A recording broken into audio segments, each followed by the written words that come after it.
Today is Monday, March 2nd, 2020. I'm broadcasting live from the Dallas County Democratic Party, of course, on Super Tuesday Eve. Coming up on Roland Martin Unfiltered, Reverend William Barber, the Poor People's Campaign, will join us to discuss America's moral crisis when it comes to poor people and what are the presidential candidates talking about. Also, speaking of those presidential candidates, some big movement. Amy Klobuchar, she has dropped out of the race. She's actually flying to Dallas and will be endorsing Vice President Joe Biden in Dallas tonight. Also, Pete Buttigieg, who dropped out yesterday, is also on his way to Dallas to endorse the former vice president. A recent survey looks at the top priorities of black women heading to the 2020 election. We'll talk to one of the folks with that organization. In L.A., there's a hot DA's race, and black activists say it's time for L.A. District Attorney Jackie Lacey, a black woman, to go. Also, her husband pulls a gun on Black Lives Matter activists. We'll show you the video and talk to the female activist who was on the receiving end of that confrontation. Also, this weekend marked the 55th anniversary of Bloody Sunday. We'll take you back to the Edmund Pettus Bridge where it all happened, including hearing from Congressman John Lewis, who made a surprise visit to all the folks assembled for the 55th anniversary. Speaking of Senator Amy Klobuchar, a group of black activists shut down her rally yesterday in Minnesota. Also, a conversation with State Senator Royce West of Texas, who is running for the Democratic nomination for the U.S. Senate. We'll also talk with the head of the Dallas County Democratic Party here in this area, talk about how Democrats are faring when it comes to early voting and the campaign. We got a jam-packed show for you, and it's time to bring the funk on Roland Martin Unfiltered, broadcasting live from Dallas. Let's go. He's got it. Whatever the biz, he's on it. Whatever it is, he's got the scoop, the fact, the find. And when it breaks, he's right on time and it's rolling. Best believe he's knowing. Putting it down from sports to news to politics. With entertainment just for kicks, he's rolling. It's on go, y'all. It's Roland Martin, rolling with Roland now. He's funky, he's fresh, he's real, the best, you know he's Roland Martin now.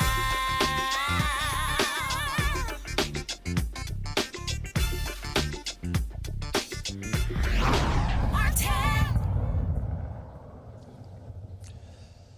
All right, folks, this is Roland Martin broadcasting live from Dallas, Texas. Of course, where this is one of the Super Tuesday states where folks will be going to the polls here in Texas and in 14 other states and locations, making their choice for the Democratic nominee for President of the United States. It has been a busy 48 hours since black voters largely made their pick in South Carolina.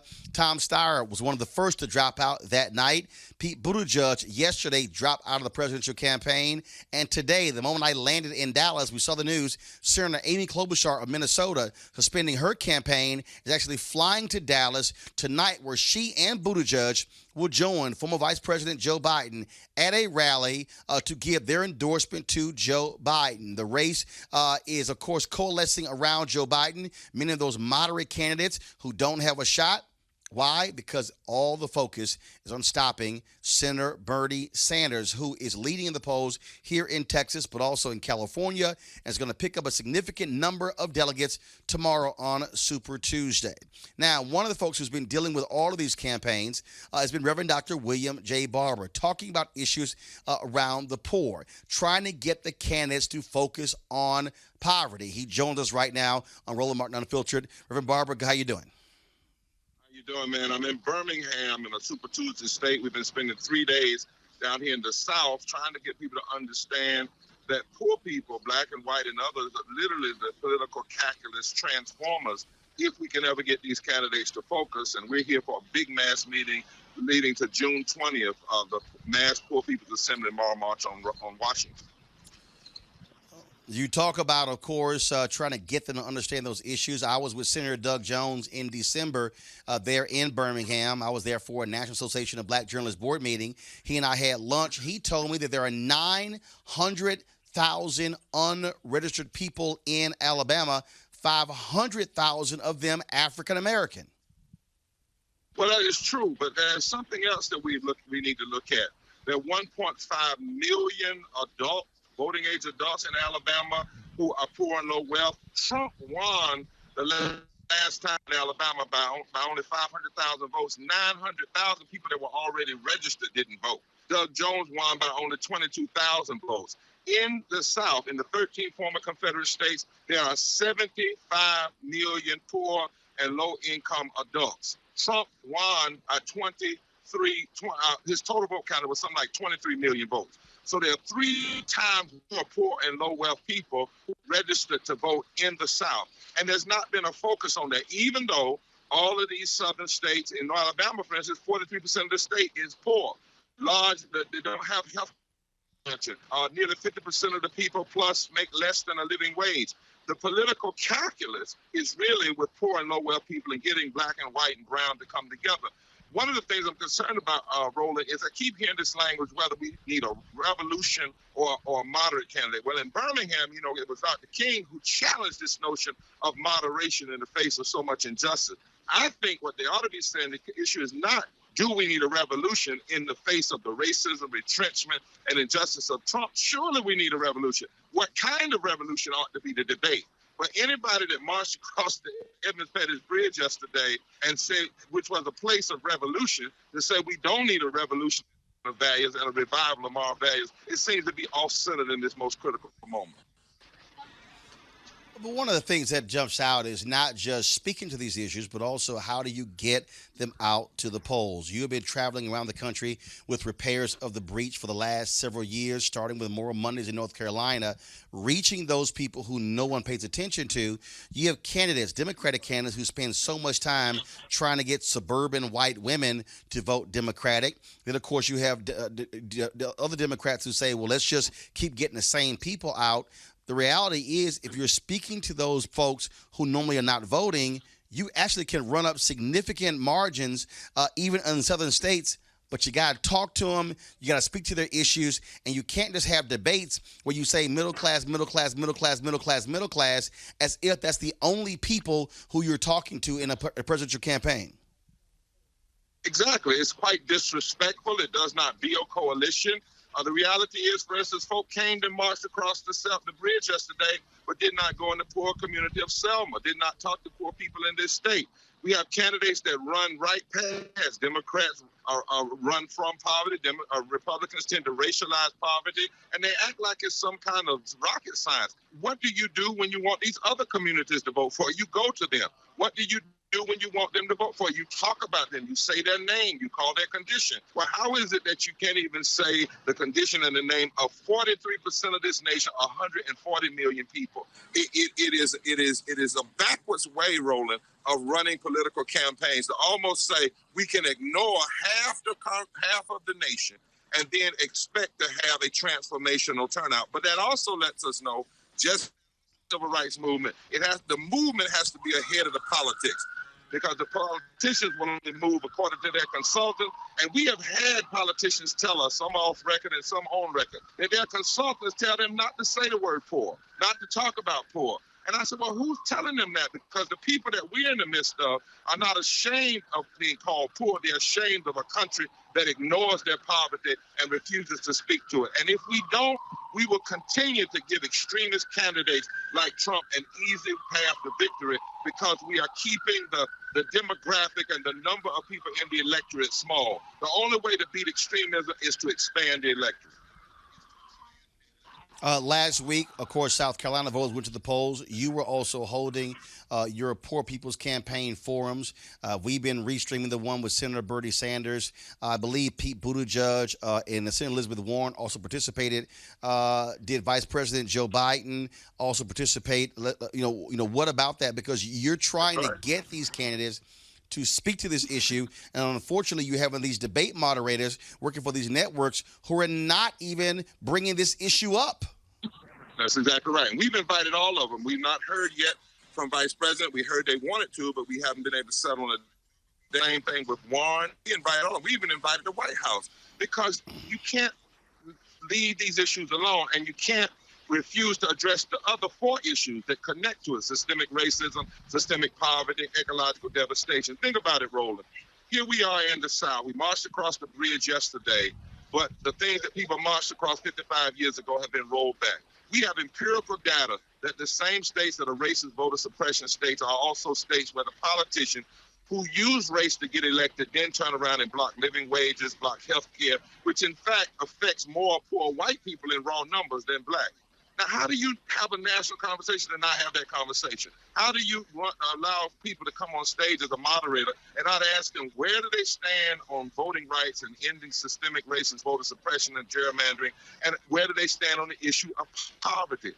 If we don't get over this and deal with it, we are going to continue to have a democracy that is weak and anemic in its participation. People talk about South Carolina and what it did. Yes, it was a reset for a campaign, but tomorrow will be a revelation because you'll have more people, you'll have a broader a spectrum of the population. But here's the other question. We say 81% voted, 35% voted. Of what?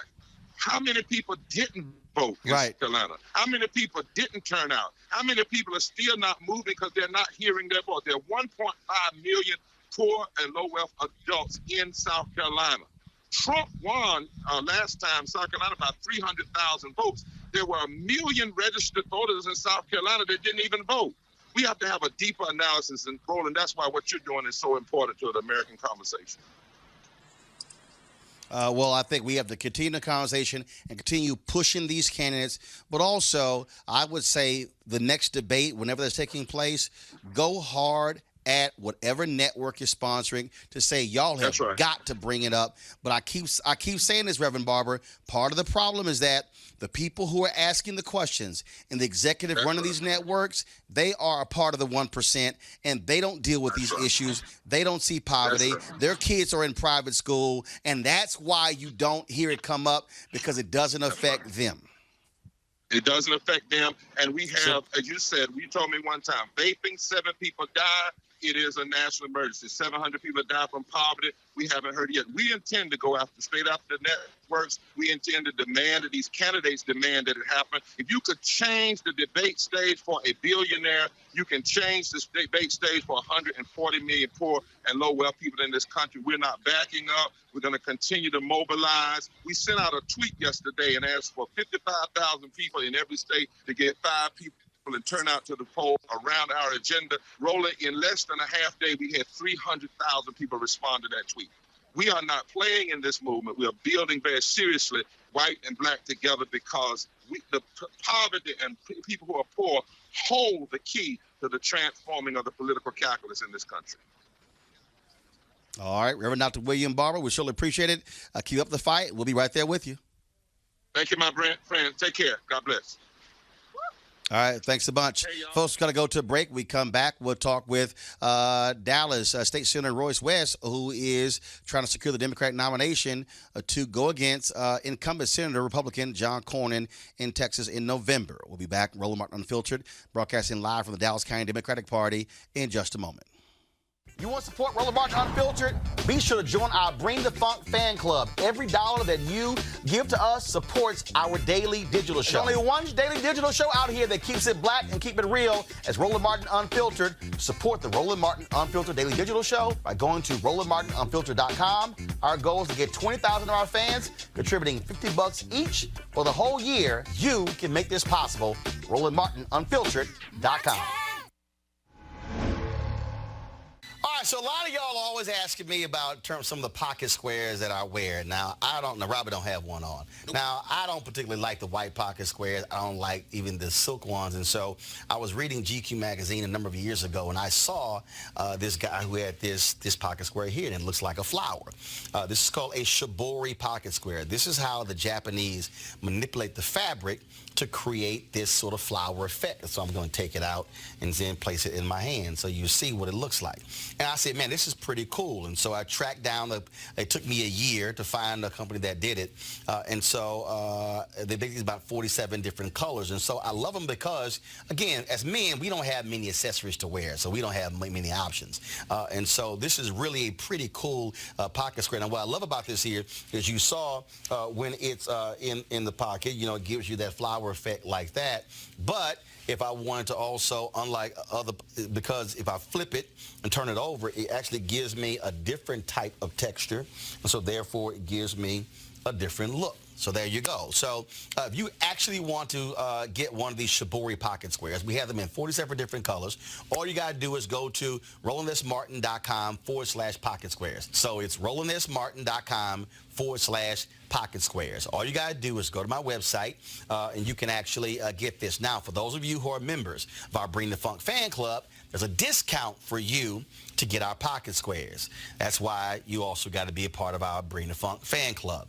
And so that's what we want you to do. And so it's pretty cool. So if you want to jazz your look up, you can do that. In addition, y'all see me with some of the feather pocket squares. My sister, who's a designer, she actually makes these. They're all custom made. So when you also go to the website, you can also order one of the customized feather pocket squares right there at RolandSMartin.com/pocket squares. So please do so. And of course, that goes to support the show. And again, if you're a Bring the Funk fan club member, you get a discount. This is why you should join the fan club. All right, folks, Roland Martin here, Dallas County Democratic Party here in Dallas, Texas. Texas is one of the Super Tuesday states. Going to the polls tomorrow, choosing, of course, their Democratic nominee for president. But remember, it's not just presidential candidates who are running in the primary. You also have folks who are running for U.S. Senate, for Congress, as well as a number of other down ballot races. We've been interviewing a number of those people, and we'll talk to one right now. He is State Senator Royce West of Dallas. He is running for the Democratic nomination for United States Senate. Senator West, how you doing? So first and foremost, you are, of course, seeking the Democratic nomination. It's 11 folks who are running. And so how's it looking for you right now in this race? I think it looks pretty good. The reality is that we've been all over the state of Texas. We've got a great deal of positive response. Mayor Sylvester Turner from Houston has endorsed me. Congressman Al Green, Sylvia Garcia, Eddie Bernice Johnson, Mark Vesey, all of them have endorsed my candidacy. Now, with that many people running, there's some places where whoever wins first place wins a nomination. In this case, top two, if no one secures 50 plus 1%, goes to a runoff? That's exactly right. And so right now, when you begin to look at the polls and things, I have been consistently second in most of the polls. And obviously with that number of people, I mean, it's a little hard getting your message out. Plus, this is not a small state. So how difficult has that been trying to traverse this state, hitting all parts to get people to realize that you're on the ballot? Well, I mean, after serving in the Texas Senate here for 26 years, I have some name ID in North Central Texas, but not throughout the state of Texas. It's been difficult in part because the Senate Democratic Campaign Committee has put its thumb on this particular race. What do I mean by that? Without interviewing all of the candidates, all of the viable candidates in this race, they decided up front to endorse one of the candidates. And as a result, really? Yes, and as a result of doing that, they've frankly frozen fundraising opportunities for most of the candidates, most of us being either African American or Latino. So because, so first of all, who have they, so the Senate committee, of course, out of Washington, D.C., right, they've already decided who their nominee is. Who is that? MJ Hager. So as somebody who has served this party faithfully, and just so folks know, I mean, we're here at the Dallas County Democratic Party. I mean, this conference room we're in is named after you. Surely that doesn't make you, didn't make you feel good that your own party has decided up front who should be the best nominee. I was very disappointed that I didn't even get a chance to get I didn't have an opportunity to even get interviewed. They said, frankly, that the data looks good for her and for no one else but her. That is one of the complaints that African Americans have made over the years. I think back to Congresswoman Ayanna Pressley when she ran in Massachusetts. She ran against a long-term Democrat incumbent. That person, who was white, even got the endorsement of the Congressional Black Caucus PAC and other CBC members, even though she was an African American, but she still won. And so let's say the two of you go to the runoff. Are you, I mean, you know, how do you run against somebody when the party itself is saying we want her instead of him? That's what the Senate Democratic Campaign Committee said, but the Texas State Democratic Party said we select and elect our own candidates here in Texas, not in Washington. And so I think that's going to be very critical. It'll be a point that will be made during the runoff. When you begin to compare the experience of myself and other candidates in this race, I'm the most experienced candidate. We look at body cameras, as you well know. I was the author of the body camera legislation. You look at racial profiling. You look at issues concerning historically black colleges. I've been on top of all of those issues for these many years. I'm the most qualified person in this race. One of the things that we just had Reverend Dr. William J. Barber on, and he was talking about poor people. And he said, and too many of these candidates don't even want to mention poor people, don't even want to say the name. He said there are people who are out there who are disaffected, who have not been voting. If candidates would speak to them, they could turn out people, and that could be the margin of difference to victory. Well, I agree with that, and that may very well be, not very well, that's something that we've got to make certain we focus on with more laser certainty. You know, one of my platform issues is I will make certain that we have a $15 minimum wage when I get to Washington. Yes, there'll be people that'll be pushing back, but in Texas, as an example, the minimum wage is $7.25. Who can live off of $7.25? We've got to do better. We will do better. Last question for you. When we talk about the other issues out there, first and foremost, when you look at this state, diverse state, and people talk about 2043, but the reality is African Americans and Hispanics in this state, significant numbers. Population under 18 is already majority minority as well. But how do you get those 2 million eligible but unregistered Latinos to go to the polls as well?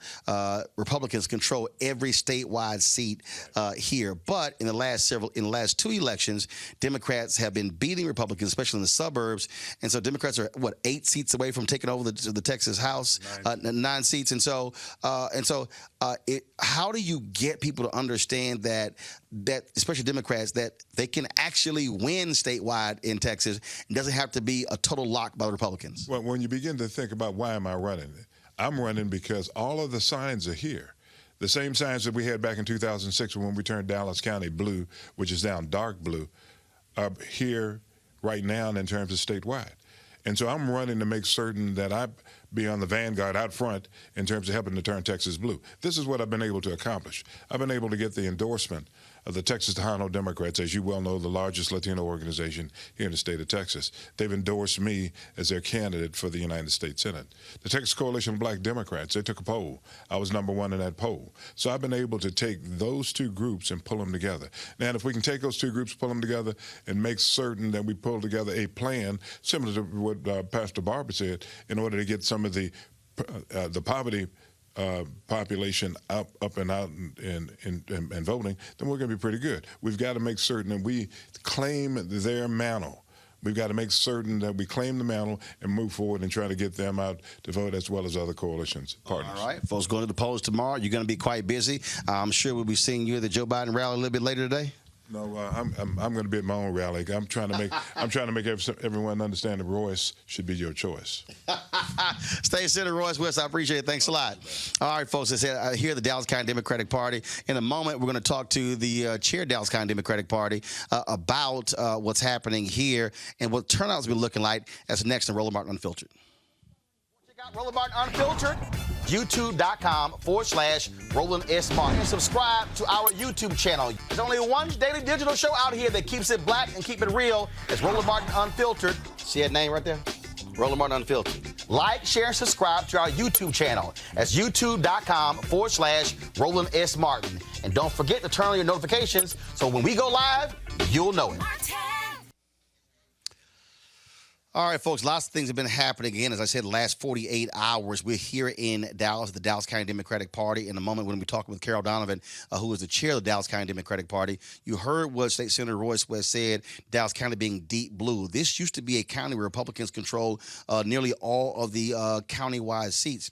It's shifted. The population has been shifting in Texas. 500,000 people, new people move to the state every single year. That's one of the reasons why you're seeing the shift in the suburbs, not only in Dallas County, but in Harris County, where Houston is, Bexar County, where San Antonio is, Travis County, where Austin is. And so voting has been off the chain here. In 2018, Democrats were winning a number of seats. In fact, several Republicans have been retiring here in Texas, including in congressional seats. It's So right now I want to talk to Carol Donovan, who is the chair of Dallas County Democratic Party.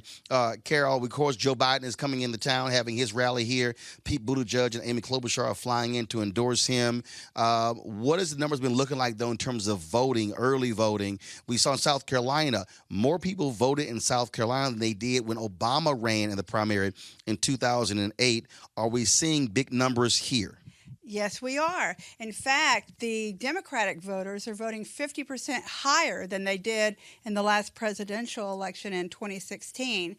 Interestingly, the Republican voters are actually voting a little less than they did in that 2016 presidential election. So you can see which party is the most excited about voting. Also, obviously, this field is now narrowing. Tom Steyer dropped out. Pete Buttigieg dropped out. Amy Klobuchar is also dropping out. So you're pretty much left with Senator Bernie Sanders, Vice President Joe Biden, Senator Elizabeth Warren, Mike Bloomberg as well. When you talk about these down ballot races, it's also critical because folks in Texas have been saying for years, even when Obama and Hillary Clinton ran in 2008, there was huge amounts of energy. But once Obama won, he only came back to Texas just to raise money and left. And so how have you been able to rebuild this county Democratic Party, but also in this state? We have a lot of rallies. We disseminate a lot of information about the vote. We have debate watch parties. We keep that energy going. And for any Democrats out there, we're going to have an election watch party tomorrow night, and it's going to be fun. But you've also had, though, as I said earlier, 500,000 new people moving to the state. So it's really changed the complexion of the voter in Texas, especially in the suburbs. What have you seen here in the suburbs of Dallas County that's causing a shift? Because you've got a number of Republicans who are in Congress who are retiring as a result of what has taken place the last two cycles. Right. They're getting out so they don't get voted out. We have a lot of the folks coming in from other states, like you mentioned, especially a lot of folks from California who are connected with some of these IT companies coming in. And we find that those Californians are usually Democrats. And also Toyota moved to Plano, and so they moved their headquarters here. Yes, they did. Yes, they did. And all these new voters are great, but we're finding that we're having a new surge of young voters and a surge of Hispanic voters. And speaking of that, you still have 2 million eligible unregistered Latinos here in Texas. What have y'all been doing specifically to try to get those folks who are Latino in Dallas County to get them registered? We hang out at malls, we hang out at barber shops, we hang out pretty much at all kinds of events to register people. We do a great job of registering people, but the big problem here is getting people off the sofa and out to the voting booth. And so do you have a strategy for that come November? We make phone calls, we send texts, we send emails. They're pretty tired of us by the time of the election. Yeah, I am, because I'm actually still registered in Dallas County. I'm tired of getting these damn phone calls and text messages. Yes, you're absolutely correct. You know we're working. Well, I certainly appreciate it, Carol. Thanks a lot. Good luck with of course, Super Tuesday tomorrow. Thank you. I appreciate it. All right, folks. As I said, in terms of what's happening in this campaign, you look at the polling numbers, what's going on. Senator Bernie Sanders, many expect him to do extremely well tomorrow in Super Tuesday. Of course, a significant number of delegates in California and Texas, the two largest states. But you also have Minnesota and Massachusetts. In Minnesota, and Senator Amy Klobuchar is now dropping out, hoping to shift her people over to Joe Biden. But you have Massachusetts, where Senator Elizabeth Warren is a sitting senator. And guess what? She's actually down to Bernie Sanders in her state as well. And so what is going to happen when it comes to this race? Are we going to see even smaller numbers? Are we going to see potentially Mike Bloomberg drop out? Joining me right now is Rob Richardson. He is the host of Disruption Now podcast, and also Brooke Thomas, host of Controlling Our Narrative podcast. Rob, I want to start with you.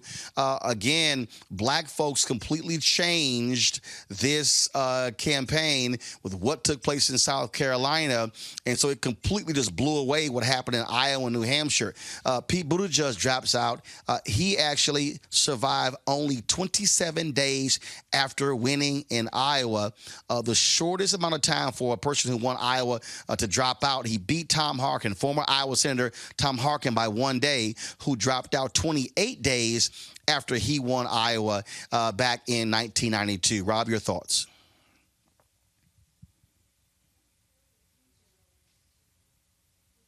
Move up the primary Rob calendar there? away from non-diverse states. There we Can you go. hear me? Can you hear me? Can you hear me? Yes, I can hear you. I can hear you. Go ahead. All right, no. So it's a reminder, first of all, that we need to change the calendar. The calendar right now has a bunch of non-diverse states showing that South Carolina should be up there, and plus other more diverse states. Second, let's just hope that the candidates don't just see black people right now. And now that we voted this way, the first time I remember candidates really talking specifically to black voters was during the South Carolina primary, because, you know, there are a lot of black voters. But there's always a lot of black voters in order for the Democrats to win. Just think about this for a minute, Roland. If Democrats only voted 85% for Democrats, they would still lose every election. So I don't know why Democrats think like, you know, black folks are just some side piece of the equation. You know, black people have to be totally invested in order for Democrats to advance, period.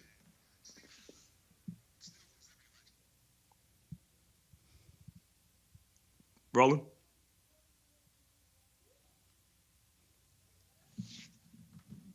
Well, that's the only part I had. I just wanted to say that it's important to make sure that we do not take that for granted, because, as again, you know, they'll show up to our churches when they feel like it. They'll show up only when it's a transaction, but it should be a long-term investment, a long-term relationship. And when that happens, Democrats will win in more places. Brooke, your thoughts about what has transpired here as a result of what took place in South Carolina. Seems like black people said, hey, white Democrats, we got this. We're going to show y'all how to take care of a race. Yeah, you know, I was surprised that Joe Biden not only won, but that just completely swept South Carolina. I don't know if, I think it started initially before the voting in this kind of cycle started. I was surprised that Joe Biden was doing so poorly in Iowa. And then, so I think I just kind of thought, okay, maybe it's over for him.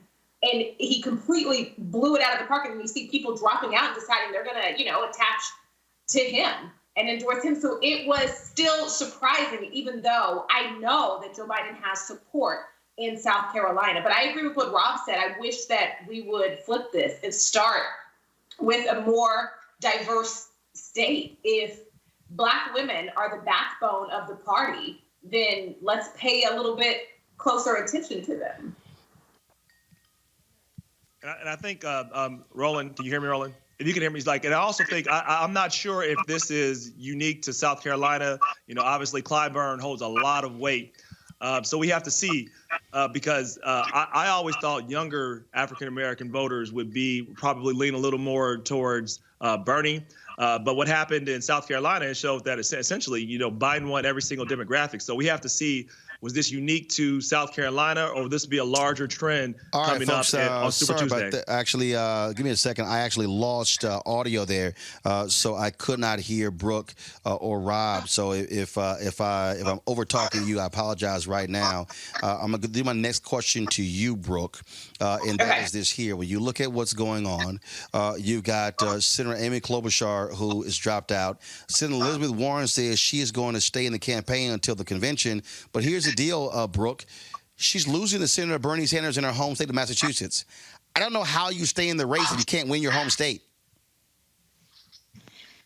You know, it's so, you're right. Like you're like, you know, I don't know why you stay in the race if you're losing your home state. But also, I mean, Bernie there's nothing that would make he could be getting no votes. And if we look at the history, he would still stay. So just because they have like similar platforms, I think it's almost unfair to ask her to do something that he wouldn't do. So for me, I'm not surprised. What's interesting here is when you start breaking down this race, you look at lanes. The reality is Senator Bernie Sanders is greatly supported by progressives. The second choice for the Sanders progressive voters is Senator Elizabeth Warren. You look at the moderates. The rally is the moderates were supporting Vice President Joe Biden or Buttigieg or Klobuchar, to some degree Warren, but also Mike Bloomberg. So they're splitting that. So one of the reasons you're seeing sort of this race sort of rally around Joe Biden is because of black people. The other candidates, you look at Klobuchar, she did horrible in South Carolina. Her and Pete Buttigieg were 2.5%. They were polling for African Americans. And so bottom line is, I think if you're Klobuchar, you're Buttigieg, Tom Steyer drops $23 million in South Carolina. even meet the threshold to get delegates. Bottom line is you can't get black backing votes. it up with juvenile. You can't win. Yeah, you can't get black votes. You can't win. I think that's one, and that's why you saw him drop out. So now you're really left with Biden, Sanders, Warren, Bloomberg. If Elizabeth Warren loses Massachusetts tomorrow, I think it's going to be hard for her to stay in. Now the real question, Rob, what does Bloomberg do? Because, hey, he might be seen as the guy who's getting in the way of Biden and helping Sanders, which he says is the last thing he wants to do. Right. Well, look, I'm not a Bloomberg fan. I hope he does drop out. Just because it's not because I'm trying to endorse Biden. I'm just nervous because I think he is a very bad choice for all host of reasons, and I think he would lose horribly to Trump. So maybe he should drop out. I don't know if he's going to. I don't think his ego is going to allow him to do so. But then this is my breakdown of the party, Roland. I think it's about 40% progressives, 40% quote unquote moderates, and then you got 10% of people that are just going to go with who they think is going to win or who's most likely to win. So Super Tuesday is going to be very interesting to really see what happens. But I do think Bloomberg does take some votes from Joe Biden. The question is, do all those votes, if he were to drop out, do all those votes automatically go to Biden? It's not necessarily true. The voters are not one-dimensional. Just because you have some voters that would vote for, Warren, and then some might go to Biden, or some might have voted for Klobuchar, and some might go to Sanders. People are not really one-dimensional. But I do think generally there are two lanes. And I think it's about 40% and 40%. There's about 10% that are up for grabs. Brooke, bottom line is this here. When you look at this, I think it's going to come down to Sanders and Biden. I think even though he's dropped more than $500 million, I think tomorrow, if Mike Bloomberg does not win outright 4 to 5 states, I see it being real difficult for him to stay in this race because if you look at his polling numbers right here in Texas, Bernie Sanders has anywhere from a 7 to a 9 point lead. And based upon polling data, Mike Bloomberg is actually drawing support that will otherwise go to Joe Biden. Yeah, I agree that it would be difficult for him to stay in the race. I don't know if it would matter because, you got to look at why he even jumped in the race to begin with. Him, Tom Steyer, they essentially just came out of nowhere to just waste millions of their own dollars for these kind of campaigns based on ego. And so I don't really know why they jumped in. I have no idea what would make Michael Bloomberg drop out. Well, again, I think for Mike Bloomberg, if it looks like that he is actually taking votes away from Joe Biden, and if he believes that Biden is a better candidate than Senator Bernie Sanders, I think that's one of the reasons you might see. And so it's going to be very tough.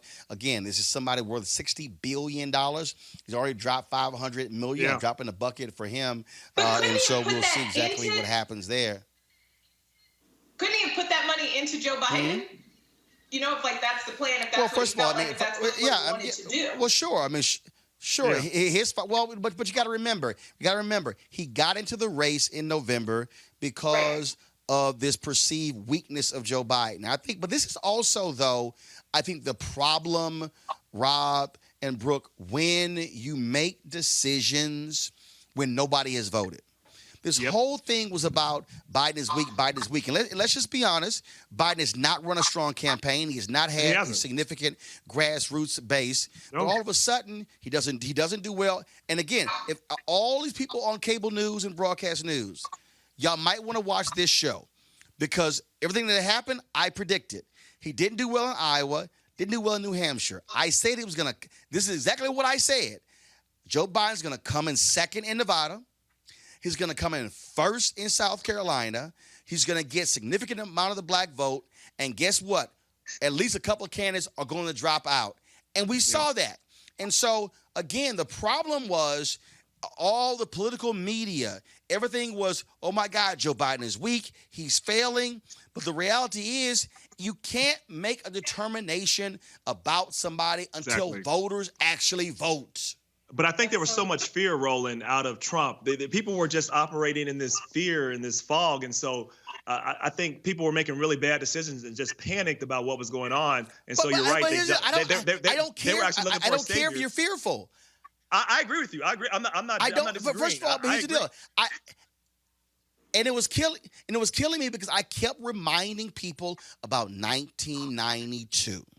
Bill Clinton came in second in New Hampshire. He then lost 3 straight. Then he wins Georgia. Then he loses 6 straight and wins South Carolina and Wyoming. Bill Clinton only won 3 out of the first 14 primaries. Tom Harkin won 3 of those primaries, and he dropped out. And so I kept saying, Democrats, calm the hell down. You can't make rational choices until you see the direction of the voters. And that, to me, why it was crazy. And so, Brooke, I think tomorrow, again, even though 1/3 of all delegates will be available tomorrow, again, Senator Sanders is going to do extremely well tomorrow. The issue then is going to be what happens on Wednesday. Do you really see anybody who's locked in right now dropping out on Wednesday? Yes, I absolutely do. I believe. Look, it's only 4. Brooke. It's only 4 left. Okay, Warren's Sanders, Biden, Warren, Bloomberg. Let me say it right now. There is absolutely no way that Senator Elizabeth Warren stays in this race if she loses her home state tomorrow.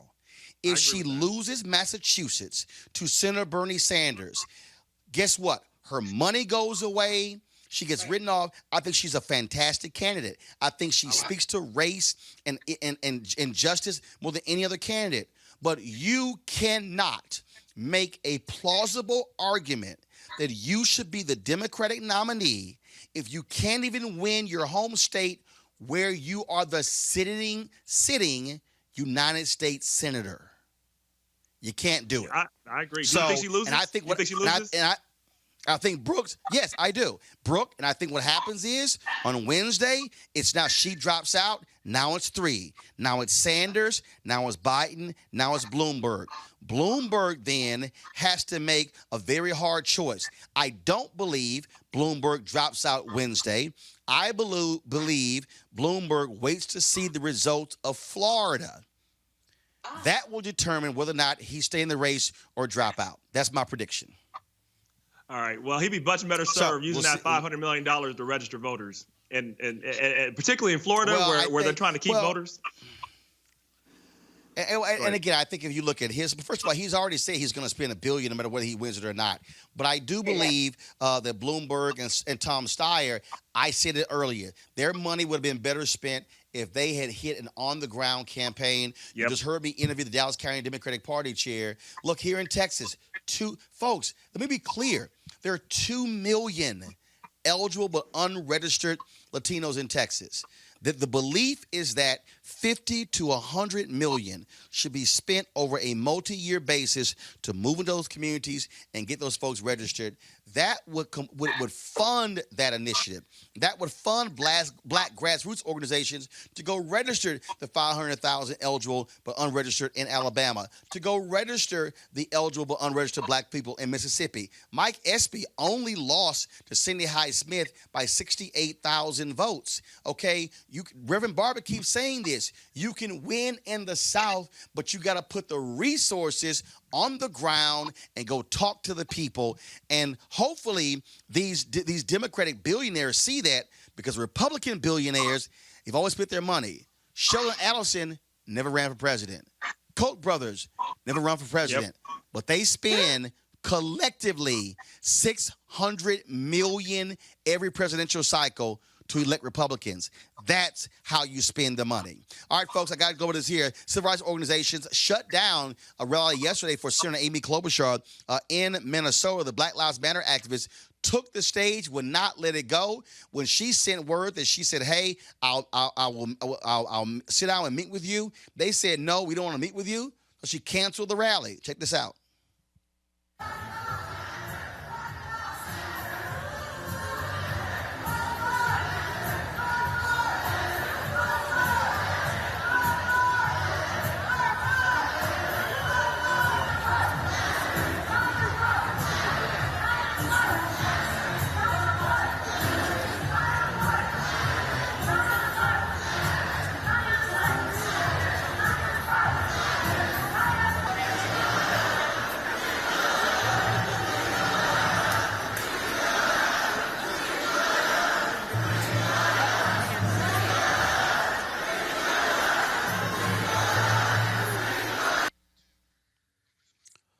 All right, folks, the demonstrators led by NAACP and Black Lives Matter entered the gymnasium at St. Louis Park High School, where Klobuchar was set to speak to supporters.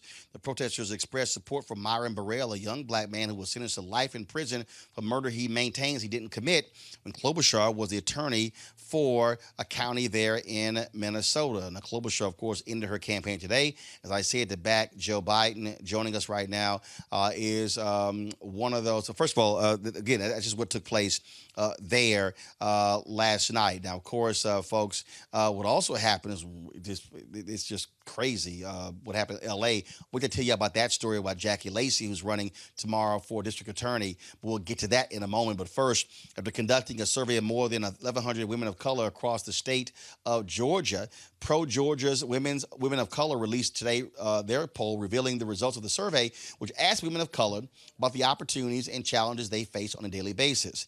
Joining me now to discuss that is Tamika Atkins. She's the executive director of Pro-Georgia and convener for the Women of Color Initiative. Tamika, Georgia, of course, will be voting as well. What is it that women of color say in Georgia say they want from these candidates? So I want to be clear. Thank you for having me on the show, Roland. So women of color, it's not just about what they want from these candidates. It's actually a vision of what they want for Georgia, right? That they want to see a Georgia that allows them not just to survive, but to thrive so that they can have whole and happy lives for them, their family, their communities, and their neighbors. What comes to the top after surveying nearly 1,100 women in face-to-face, intimate conversations through focus groups and online? Healthcare, healthcare costs and services, education, right? And, equality, right? That there is a lot of conversation around hiring practices, employment practices that are discriminatory and are preventing women of color from attaining the kind of opportunities that they are looking to achieve so that they can care for themselves and for their families. What are those issues? So some of those issues. What specifically what do they want addressed? What do they want dealt with? Well, at the beginning, really, they just want to be seen, right? So this report is the first known report that actually got information through firsthand conversations with women of color. It's not based on census data. It's not based on old university data. This is actually the voices of women of color just saying what are their challenges, right? And what are some of their triumphs. They talked about inequity around healthcare costs and services. Georgia ranks high for maternal health, maternal mortality rates, particularly for African-American women.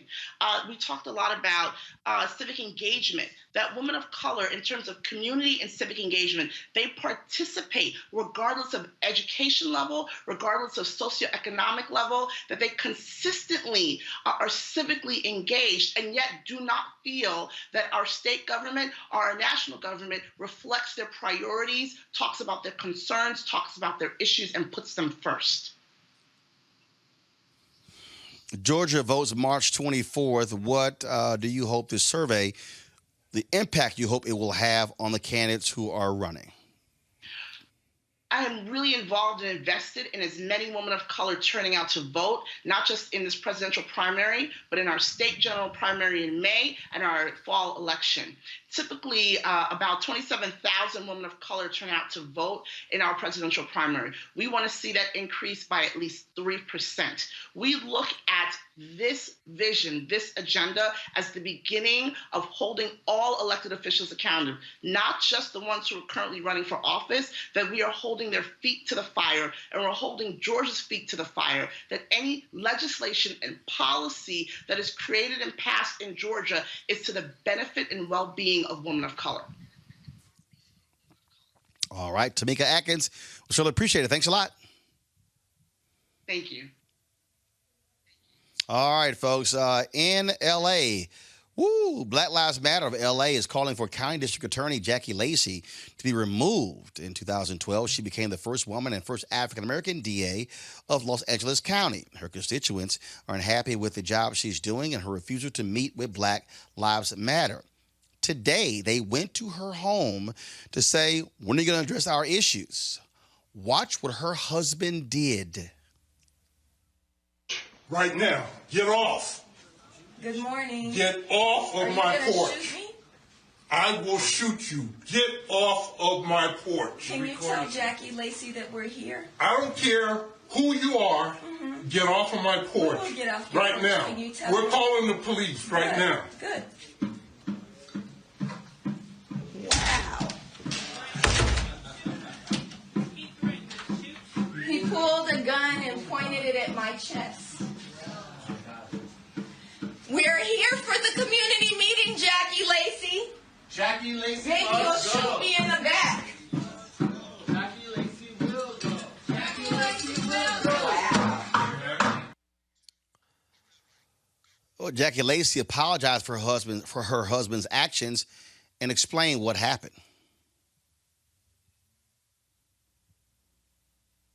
This morning, my husband and I were at home asleep when we began to hear noise outside of our home.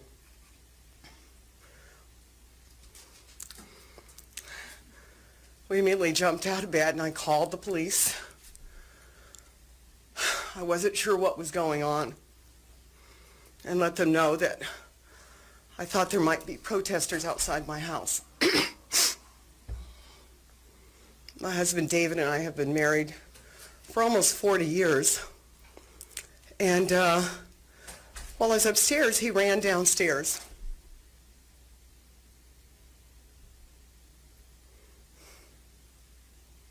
I could hear him talking to somebody. He came back up later and he said, there are protesters outside the house.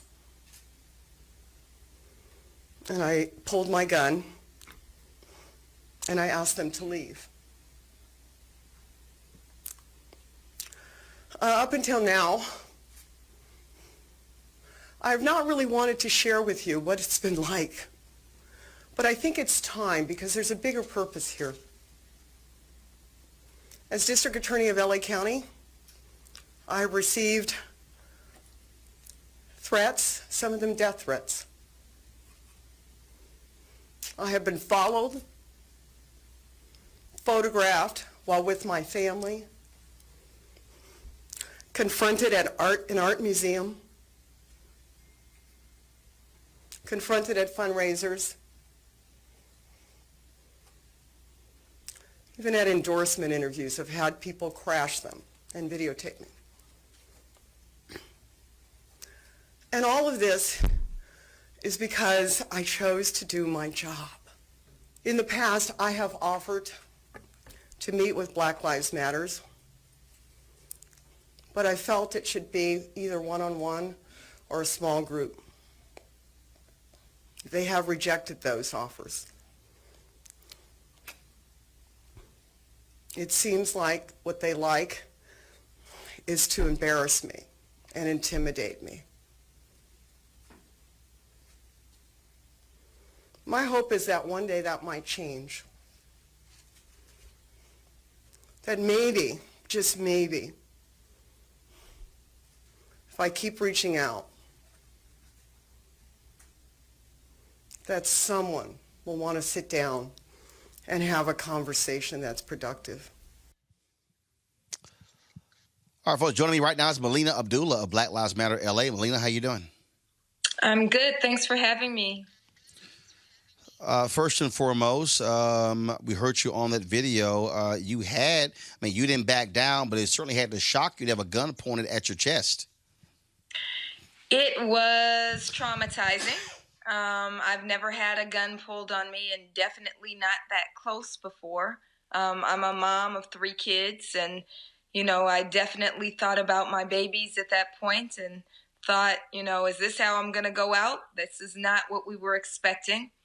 But, we feel pulled to do this work because our people are being killed and they're not being held accountable. The police who kill them are not being held accountable. She said that, first of all, there was a community forum Black Lives Matter sponsored. She did not attend. Other candidates did attend. She also said she wanted to meet with Black Lives Matter, but only with small groups. How do you respond to what she said? So we've been protesting outside of her office for almost 2.5 years, and we're doing so in partnership, in partnership with the families of those who've been killed by police. It wouldn't be ethical, it wouldn't be moral, it wouldn't be true to who we are for us to have private meetings with the district attorney who refuses to hold the police accountable who kill our people. So what we've said to her, and I actually had a personal phone call with her in December of 2017, is that we want the families who are there, who are in front of her office every single week, to have a chance to lift up their children's names. So who would I be if I walked into a one-on-one meeting and not bring the mother of Christopher DeAndre Mitchell, or the sister of Keisha Michael, or the auntie of Waukesha Wilson and the mom of Waukesha Wilson? Who would we be? And so we said, she's a public official. She has public forums in other communities. She should have a public forum in the Black community. And when allies in the Stonewall Democratic Club, which is a largely white club based in West Hollywood, kind of echoed that sentiment, she committed to having a public forum before December 1st. And she never had that. And so we brought chairs to her front door and said, we're here. Meet with us now. Let's have a public forum now. And so, no, a one-on-one meeting, a small group meeting won't work when 585 people have been killed by police in LA County since she's been in office. She needs to speak to each of those, to every family that wants to come and say, why haven't you prosecuted the officers who killed my loved one? I was reading some comments, and there were people who said y'all were wrong to protest at her home. They say office is fine, but the home should be off limits. How do you respond? So first of all, we've been at her office for almost 2.5 years. She won't come out. We've written her letters. We've sent emails. We've had personal phone calls. We delivered a petition signed by more than 10,000 Angelenos. We've tried everything to engage her at her place of work. To be very clear, who wants to get up that early and try to catch her before she leaves for work? I didn't. I'm exhausted. But we're at a point where she's up for re-election tomorrow, and she has not had the community meeting that she's committed to. We also have to remember that visiting public officials at their homes is fully legal. Public officials are supposed to be held accountable to the public. We know that organizations like Code Pink, we know that even candidate supporters have had protests in front of people's homes. This is par for the course when you run for and are elected to public office. And so nowhere in our wildest imagination did we dream that a public official would pull a gun, or a public official's spouse would pull a gun on members of the public who she's supposed to be beholden to. Melina Abdullah, we certainly appreciate it. Thanks a lot for you joining us on the show. Thank you so much for having me. All right, Brooke Thomas, I want to go to you first. You're there in Los Angeles. There are a lot of Black people who are not happy with Jackie Lacey. I can tell you that there are other DAs around the country who are not a fan of her. They say she has not been responsive to the community. You have the DA in San Francisco who retires and moves to L.A. just to run against her.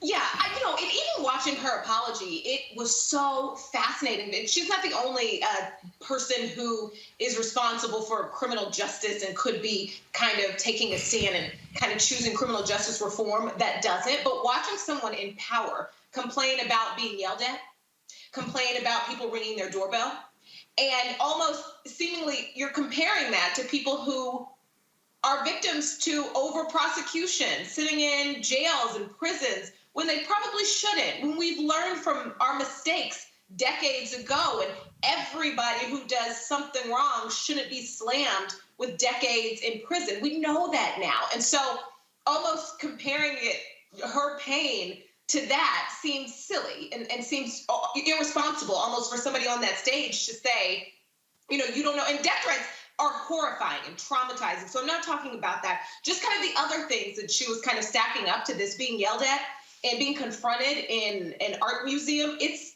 a privilege when you look at the rate that Black people are imprisoned in Los Angeles County. It's a privilege to be able to go to an art museum, you know? And so that was kind of, I imagine it would be frustrating for many people to watch. And then also being able to apologize for something that could likely, if you weren't married to the DA, get you arrested. You know, I think that was just a fascinating apology that probably didn't do her any good when it comes to people who are maybe new to the situation and new to the frustrations. Didn't win her over any fans. Rod Richardson, again, this is somebody who has been under significant pressure. Folks say she is not speaking to the issues there in Los Angeles, has not been a strong advocate like many other progressive DAs. In fact, when you hear the names, when you hear people talk about Black female DAs who are leaders in criminal justice reform, Jackie Lacey's name does not come up, even from those Black female DAs. Well, I can see why when you look at her record, right? She's not for cash bail reform. She still seems to be in favor of the death penalty. And we're not talking, as Brooks said, we're not talking about like 20 years ago. Like we know it's well advertised that the effects of mass incarceration, what it's doing in Black and brown communities, what we can do better. And she still seems to be resistant to it. I do want to say, of course, you know, just like Brooks said, if she's getting death threats, that's awful. Obviously, there's no place for that. That's always over the line. But look, if you're a public official and you're complaining about people complaining about you, I mean, cry me a river. I mean, you are here. You are supposed to be accountable to the public. It is a hard job. You signed up for it. And she has a very, very important job. Just really to remind the listeners, prosecutors, DAs have so much power. They get to determine who they prosecute or who they don't, and they have pretty much unlimited prosecutorial discretion. So it's really important that we hold accountable those people who hold these seats of power. And so I'm glad people are doing that. I'm glad they're pushing. They're making her uncomfortable. This is what democracy looks like. You're not supposed to always be comfortable as a public official. The public's job is to make sure that you are better, and we can only do that if sometimes those in power are uncomfortable, because we know if they're comfortable, we're going to keep the status quo. All right then, folks, we got some breaking news out of MSNBC. Chris Matthews, a longtime host of Hardball, is out. He announced that he is retiring, and in fact, he just walked off of the set. Literally. The quote, after a conversation with MSNBC, I decided last night will be my last Hardball. He was on the air tonight. Literally, I mean, folks, understand, this is just happening. I'm getting text messages from folks saying that Matthews will replace by rotating a series of hosts at 7 p.m. And then, but of course, this all comes on the heels of all kinds of things happening. First and foremost, last week, Friday, he confused Jamie Harrison, Democrat who's running against Lindsey Graham, with Republican Tim Scott. Also, there's this video that's been going around of Chris Matthews making, frankly, sexually suggestive comments to women on air. And then there was a reporter who talked about something that he went through, what she went through, where he was making sexually suggestive comments to her before she went on the air. She dropped that column, I believe it was on Thursday or Friday. But the breaking news here, Chris Matthews retiring from MSNBC immediately, and apparently walked off the air, and then they immediately went to break where Steve Kornacki was taking over.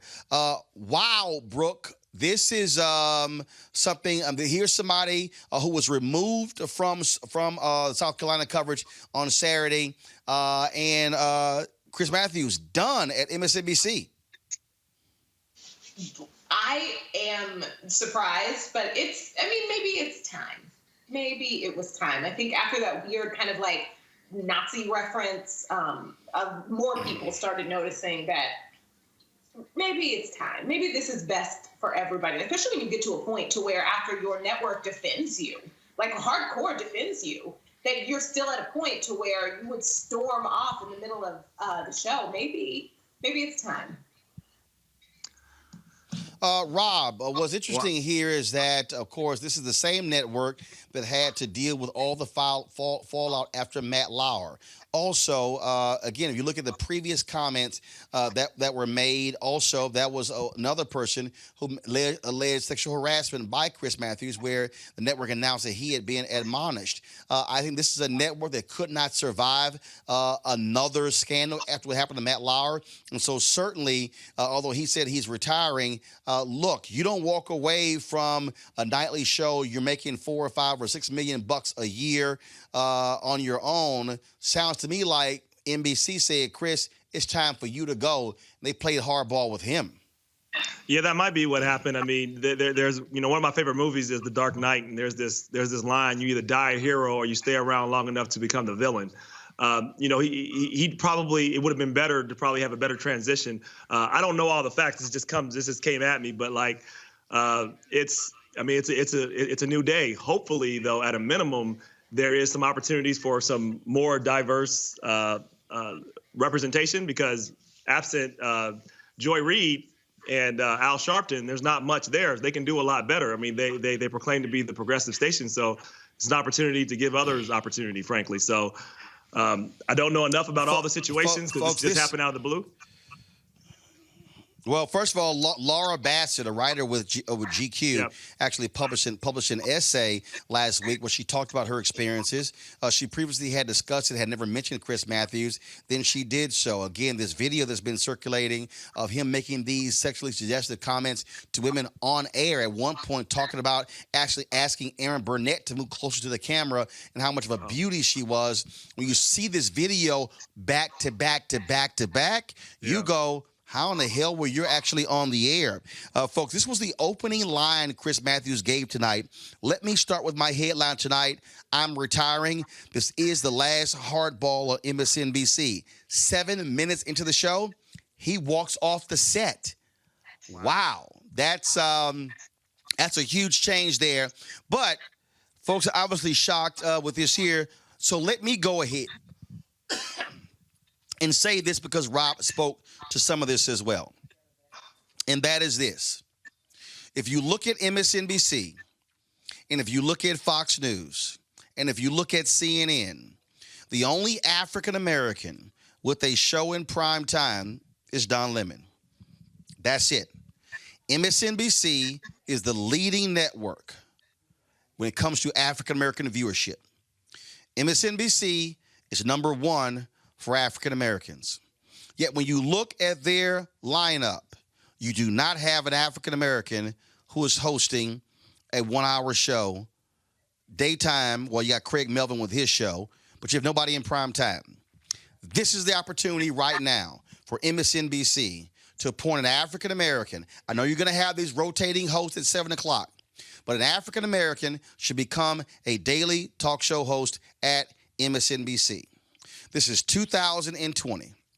It is time for African Americans to be more than simply contributors, more than people who are set decoration. It is time for African Americans to be able to get that shot when it comes to these daily shows. Look, folks, I spent 6 years at CNN. I know how these networks operate. And the bottom line is African Americans are just as qualified, just as smart, just as right for these particular jobs. And the reality is it needs to happen, and it needs to happen now. There's no sense in sitting here waiting and saying, well, let's see what happens. No. African Americans have paid the dues, and again, MSNBC, African Americans have rewarded MSNBC with the highest viewership of any network for African Americans, and it's time for MSNBC to have a return on that investment from black folks. We'll see what happens. Going to a quick break. We'll be back on Roland Martin Unfiltered. Hey everybody, this is your man Fred Hammond, and you're watching Roland Martin, my man, Unfiltered. Hi, this is Essence Atkins, and you're watching Roland Martin, Unfiltered. Hey, yo, peace, world. What's going on? It's the King of R&B, Raheem Devon, and you're watching Roland Martin, Unfiltered. Hi, my name is Brescia Webb, and you're watching Roland Martin. Folks, yesterday was Bloody Sunday. Of course, remember March 7th, 1965, some 600 civil rights activists walked across the Edmund Pettus Bridge demanding for voting rights. They were beaten by Florida state troopers and others. Among them was Congressman John Lewis. Yesterday, of course, many people were in Selma to commemorate. All the presidential candidates were in Selma as well to commemorate that, except for Senator Bernie Sanders. The surprise guest for many was, of course, Congressman John Lewis, who was battling pancreatic cancer, almost lost his life on the Edmund Pettus Bridge 55 years ago. At one point yesterday, he climbed above a ladder and he spoke to the people about the power of the vote. Here is what Congressman John Lewis had to say. It's good to be in Selma one more time.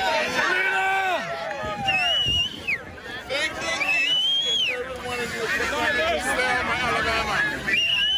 Good to be here with members of Congress. Jesse Jackson, stay safe. My colleagues in the Congress.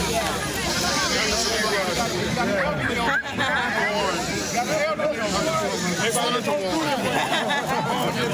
And my Alabama Congressperson, Harry Sewell.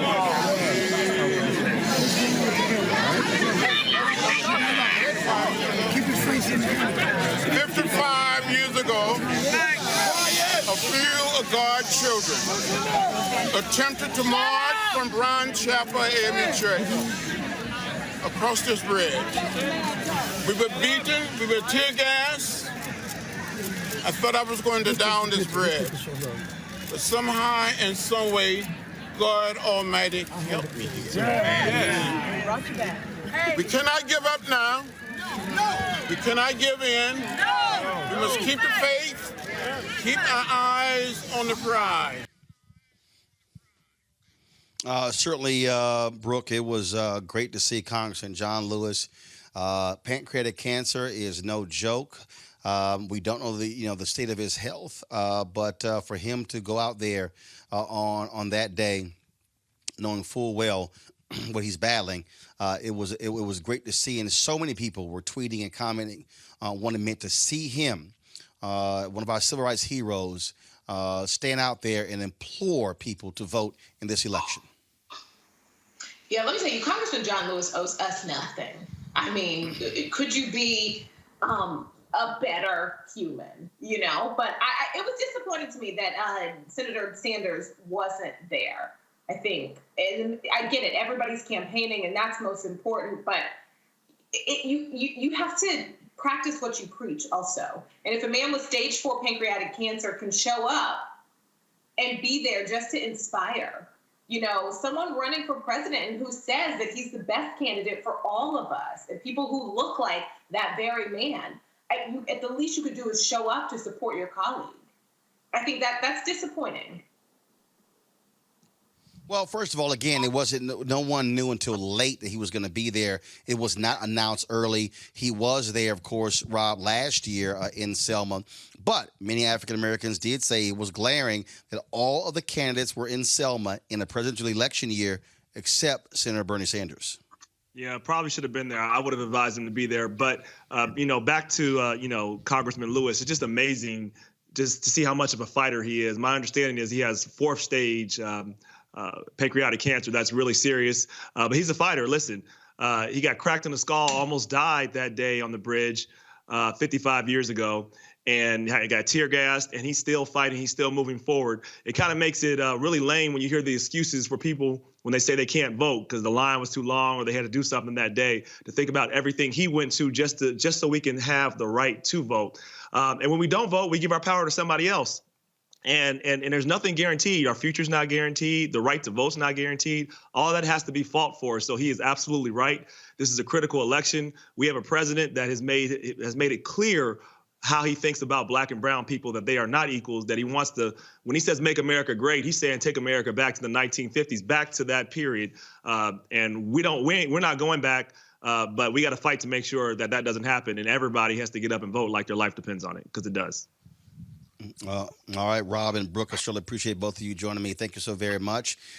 Folks, right now, yesterday morning, around 10:55 a.m. Eastern, I had an interview with Mayor Pete Buttigieg talking about the campaign. Then, of course, it was about 7 hours later, and we found out that he was dropping out of the race. I still wanted to play this for you because you need to understand, I believe this gives a sense of why he dropped out, especially when I talked about Senator Bernie Sanders. Here's my conversation with Pete Buttigieg yesterday. Mayor Pete Buttigieg, glad to have you back on Roland Martin Unfiltered. Let's get right to it. Last night, tough showing in South Carolina. After doing very well in Iowa and New Hampshire. When you look at the map moving forward, how do you make the case for you to stay in this race to win the nomination? Well, our focus is going to continue to be on the message that we've carried throughout this campaign and that's made it possible for us to reach a point that I don't think any of the pundits would have thought possible. I believe that we can deliver real, meaningful, bold, progressive change, raise wages, empower workers, do something about gun violence and climate change, and that we can do it without contributing to the divisiveness of the moment that we're living in right now. I think that more than ever, Americans are looking for a way to turn the page, not just on the terrible policies of the Trump administration, but on the tone of our politics right now and the divisiveness, the toxic nature, and of course, increasingly also the incompetence that we're seeing. Watching this administration handle the global health pandemic that we're facing is one example of where a moment where Americans are looking to the White House and the presidency to deliver solutions based on facts and evidence. And we've been reminded just how much in our economy and our safety depends on that. More than ever, we need to be offering different kinds of solutions, and that's continuing to be the focus of my campaign. But you're not. But the reality is, you're not doing well among black voters. You're now going into Super Tuesday. You've got Texas, you've got Arkansas, you've got North Carolina. I mean, you've got states where African Americans are huge. And so, as you begin to look at 1/3 of all delegates will be handed out on Tuesday, you have to hit a certain threshold on the Democratic side, and you have Democratic insiders who are saying, okay, 3 to 4 candidates are going to have to drop out. Again, how do you tell folks, you know what, I still think I can win? What is your path forward when you look at just the hard numbers?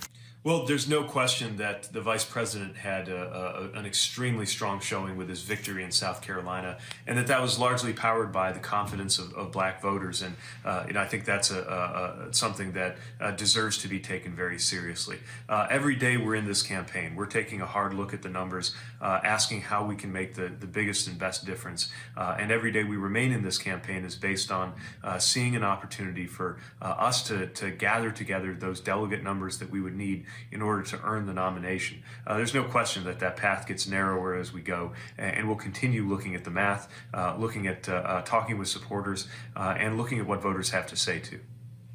You have been very tough on Senator Bernie Sanders. You have Democrats down ballot who are saying that if he gets the nomination, it will be disastrous for the Democratic Party. Do you agree? I do. Look, I'm going to support the nominee of this process no matter what. Obviously, I'm hoping it's me, but we've got to come together. Having said that, I am very, very concerned about the position that we would be putting some of those vulnerable House and Senate Democrats in, also people in those critical state and local races, if Senator Sanders is at the top of the ticket. Look, this is a moment when we need to be adding to our majority as much as possible. That means not only consolidating our Democratic Party, but inviting independents. We're even seeing some Republicans cross over, not because they've maybe become liberal overnight, but because they too are frustrated or infuriated by the behavior of this president. And when I'm thinking, for example, we were just in South Carolina, where we have got to make sure that Jamie Harrison defeats Lindsey Graham for the U.S. Senate, where we've got to make sure that Joe Cunningham holds on to that hard-won seat that he flipped in 2018 from red to blue in the Charleston area. I don't want them to have to be in the position of having to explain to voters why the top of their ticket nominated Senator Sanders when we could have nominated a Democrat. When you look at the issues moving forward, one of the things that really sort of bothered me with that CBS Democratic debate, you didn't have a substantive discussion on climate change, considering how the people in South Carolina are impacted. The Northeast corridor, we talk about hurricanes, you talk about tornadoes in the South as well. And so moving forward, how do you have these substantive discussions about these issues that are impacting people, on the ground, as opposed to having, frankly, another long debate about Medicare for all, or another long debate about stuff that we've sort of heard over and over and over again? How do you make that happen in a race the way it's looking right now? It's a good question. Healthcare, Medicare for all, obviously an important debate, but there's so many things that we have not explored. Very little about housing, very little about women's reproductive rights. As you said, a lot more to be said about climate change, a lot more to be said about racial and economic inequality and injustice in this country. And my hope is that future debates will be substantive, but as long as the field is spread as thin as it is, I guess you could say we've made progress. The first debate I participated in, 20 candidates split across 2 nights, but still we're seeing a lot of those dynamics, and I hope that the focus is on not so much what makes for good television, but what makes it possible for voters to inform themselves on what I think is the fundamental question of every election, which is not actually just about candidates. It's about voters' lives and voters asking that question: how's my life going to be different if you get elected instead of you or you or you? Last question. I know you're traveling. You're on the road. There are 2 days before Super Tuesday. There are 16 different places in terms of states and territories where votes are taking place. It's hard to be all over all those states, especially when you look at the economics of that. And so what is your focus? What are the states that you're focusing on where you think you can do well on Super Tuesday? Well, I've always specialized in places that haven't gotten enough attention from candidates for president or from the Democratic Party, because I see so much party building potential there. And so we continue to try to reach out in places that maybe aren't used to the kind of early state or swing state status. Yesterday we had a great event in Nashville, Tennessee, before going on to Raleigh, North Carolina, both states that are going to have a lot of influence on Tuesday, and where we were thrilled with the reception, and continue to make the best of every moment, knowing that this race is suddenly switching from one where we were a mile deep in just 4 states over the course of a year to, as you said, covering a huge amount of ground in a matter of days or a matter of hours. At the end of the day, it's about reaching as many voters as we possibly can, whether it's in person or over the airwaves, and sharing that vision about what it would mean to turn the page, not just on this president, but on the nature of politics and the political warfare that we've gotten all too used to today. All right, Pete Buttigieg, we certainly appreciate it. Thanks so much. Good luck. Thank you. Thanks so much for having me in. All righty. Thank you. Again, folks, that was my interview with Pete Buttigieg yesterday morning, and it was in the evening when he dropped out of the presidential race.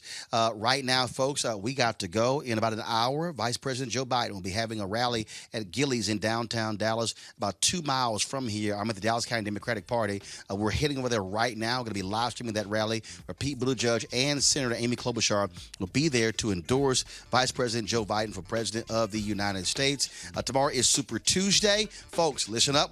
We will not be live at 6 p.m. Eastern tomorrow. Listen to me. We will not be live at 6 p.m. Eastern tomorrow. We'll be live for our special Super Tuesday coverage beginning at 8 p.m. Eastern, going until 1 a.m. We've got 20 different folks signed up to join our panel. It's going to be one hell of a night. We're also going to debut something. I can't wait till y'all see it. But you'll see it tomorrow.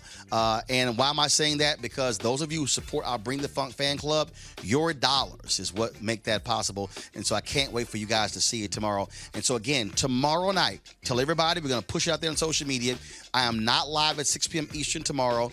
We are live at 8 p.m. Eastern because I believe African Americans should see black voices consistently through the night, hosting as well as commenting on the Super Tuesday election. And so we're going to have, again, panelists all throughout the night breaking down the election results, giving you real-time analysis from a black perspective, an unapologetic perspective, and an unfiltered perspective. We want you to support what we do.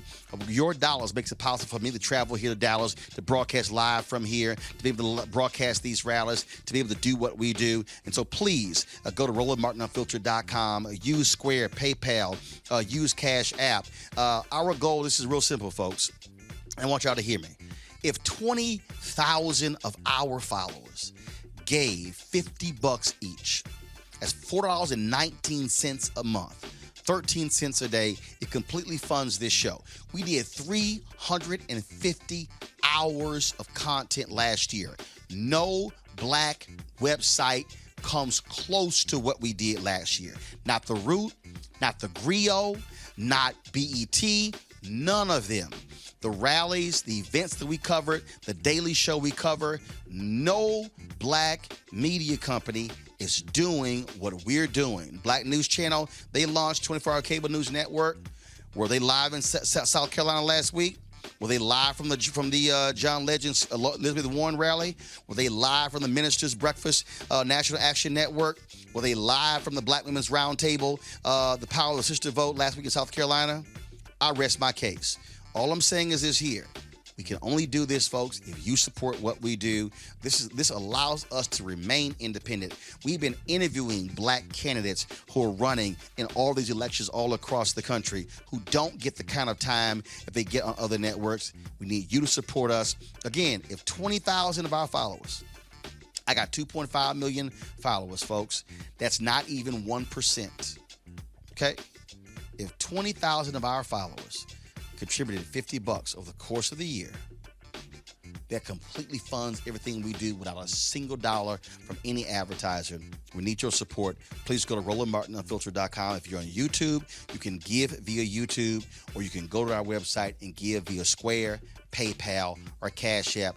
Let's make it happen. I would love to be able to say in the last 24 hours on tomorrow, 1,000 of our fans gave to support us. You're watching this for free on YouTube, on Facebook, on Periscope. Look, I got to pay staff. We got to pay travel. We got to pay all this sort of stuff. So none of this stuff is free. The equipment isn't free.